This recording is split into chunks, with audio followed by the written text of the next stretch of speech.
Where are you going? We're recapping. He missed the memo. Hi. Hola, ¿cómo estás? ¿Dónde está pantalones? Interesting. Where are my tacos? That's really pants. Week 2, recap, Prevail taco diet. We've both lost weight. Kind of. Minimally, fat mass down, which is to be expected. It's only been 2 weeks. Mm-hmm. So to even see 1 to 2 pounds, like, that's pretty good.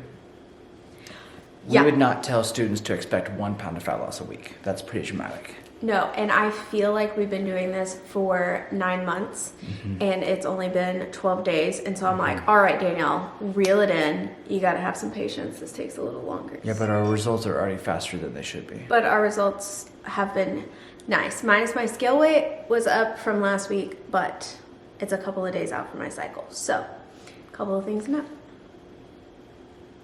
Yep. Anyways, sometimes that gets discouraging, watching the scale go back up once it's been down. Don't throw in the towel.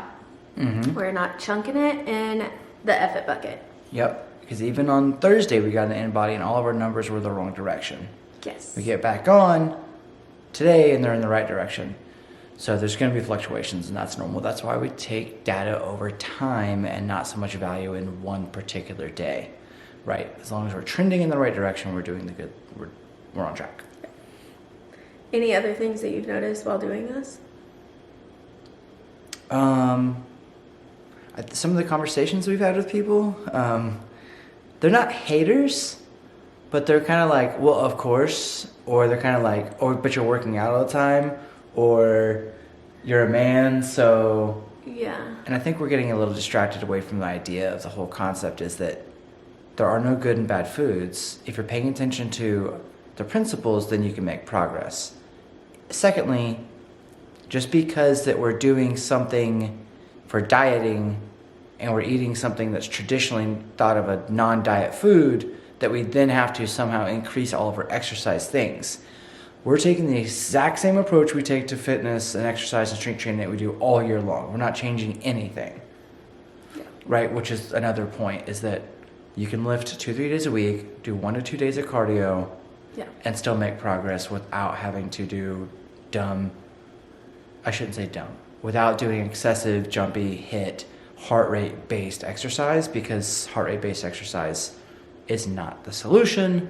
Paying attention to everything is the solution. Yeah. Right? Yeah, like right now I'm like kind of ramping up my Moab training, but all of it's steady state cardio, so this is like the least stressful on my body. So throughout this whole month, I probably won't hit one high intensity interval session. So it's also something to note.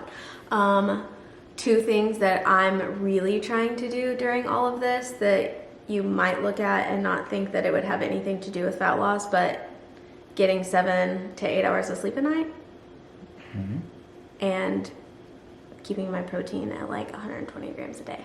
So I'm counting calories, macros, he is not, but it helps me know. Yeah. I'm going purely off of hunger cues, and so I'm just trying to maintain a 6-7 hungry for the majority of hours during the day. I'm never trying to hit 10 and from hungry, and I'm never trying to hit 10 for full. Definitely the easiest way to do that is to make sure that every meal and snack is a protein based. Because if you start throwing in fat and carbohydrate based meals, it really throws off your hunger cues. Yeah. I think that's it. That's about it. So week 2 recap, we're doing good. Everything's going in the right direction. We're eating a ton of tacos, a ton of reviews from local places, and there's some good stuff out there. And the amount of people who enjoy fast food tacos is really surprising. I don't get it. There's so many better tacos that are cheaper. Way cheaper. Anyways, we're gonna keep on, and hopefully we'll hit up some more food truck like tacos the next 2 weeks.